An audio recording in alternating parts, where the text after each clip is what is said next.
Hi, I'm Jordan Gross in Fruitland, Idaho, and this is my draft journey.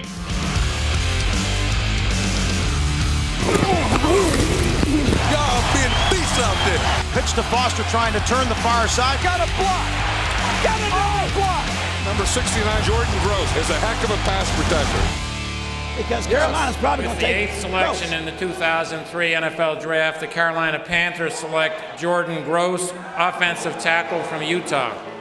So my senior year at Utah, we weren't very good, but I was highly touted as what was expected to be the top offensive tackle in the draft. And so I had plenty of time to get ready for the draft and the combine and all those things. It seemed like it was a very lengthy process. Then came your pro day at your college. And it was funny because even though I was projected to be a top 10 pick, there wasn't a ton of evaluators there. And I think the reason most people didn't have a lot of questions about me. I think they knew my track record was solid. I didn't have any injury history. I'd already graduated college. I was married. It was pretty safe bet. So I remember that workout very well. I was in shape. I was best shape of my life. Not necessarily great shape for being an offensive lineman, but very good shape for being quick and fast and running and recovery. I think I probably needed to put on a few pounds after that. I was a little light, but then came draft day, and it was on ESPN. It started on Saturday morning. Then the first 3 rounds were on Saturday. The back 4 rounds were on Sunday. So I knew I wouldn't have to wait that long. And then came the 7th overall pick. The Minnesota Vikings were on the clock. And so we're watching, and they drafted Bryant McKinney, left tackle out of Miami the year before, so I knew I wasn't going to go to the Vikings. But the clock ran, and it ran, and it ran, and soon we were at 14 and a half minutes, and at 15 minutes their time was up, but that never happens. So I'm sitting there with my agent. I was like, what's going on? Why aren't they picking? He says, I don't know. I'm sure they'll get their pick in. Sure enough, the clock ran out, and Minnesota did not pick anybody. Be careful, the clock is ticking. Well, Danny, the clock is winding down on the Vikings. What's going on here? You gotta like 7 players. There's 7 players in all of America that you can pick. There goes Minnesota Jackson. Vikings have had, they've turned one in. Here it is. What? 'Cause They the Vikings, passed. they can turn the pick at any time. Jacksonville's got to have the pick. Well, guess what, Danny? If you want Byron Leftwich, Well, then it became melee on the TV. I remember Chris Berman and Mel Kiper and everybody were trying to figure out what happens now. Well, the 8th pick, slotted at 8th pick, were the Jacksonville Jaguars. if Leftwich is your guy, you get it in now. Right, well, because you remember, pass just means 5, 10, 15 seconds. Doesn't matter. Maybe there's an explanation, but we went through this scenario last year. Second year in a row. Say it loud and say Jacksonville's it on the proud. clock.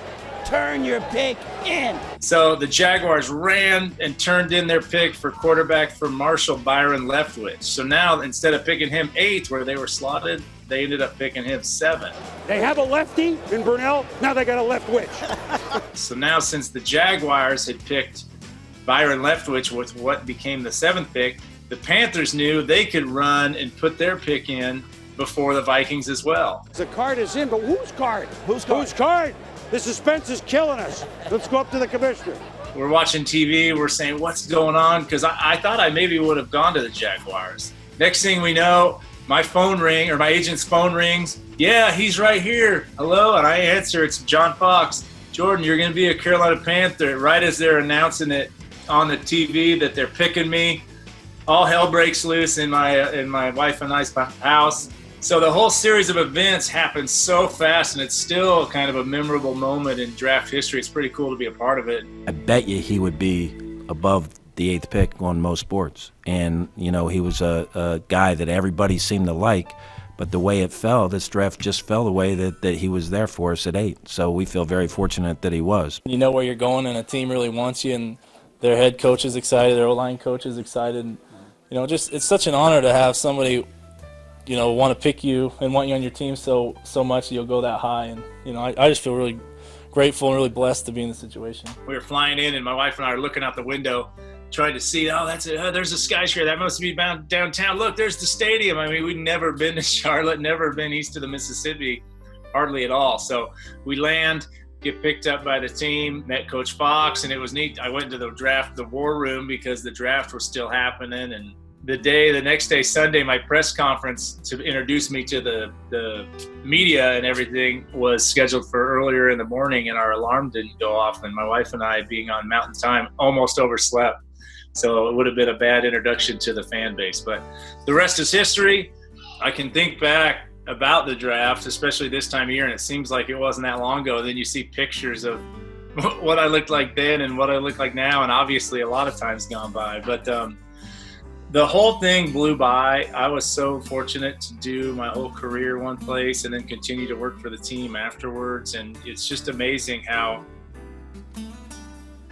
brief of a moment your NFL career is, no matter the length or duration, and how big of an impact that career has in the rest of your life and in your family's life and your friend's life. And you don't realize how big of a thing you're doing until it's over with, I think. And then you sit back sometimes and think, holy cow, that all happened, because it just went so fast. And when I do look back on it, I just gratitude. And I really wouldn't have wished anything went any other way. I mean, I had such an incredible career and so many great people that no regrets, man. And that's really all anybody can ask for.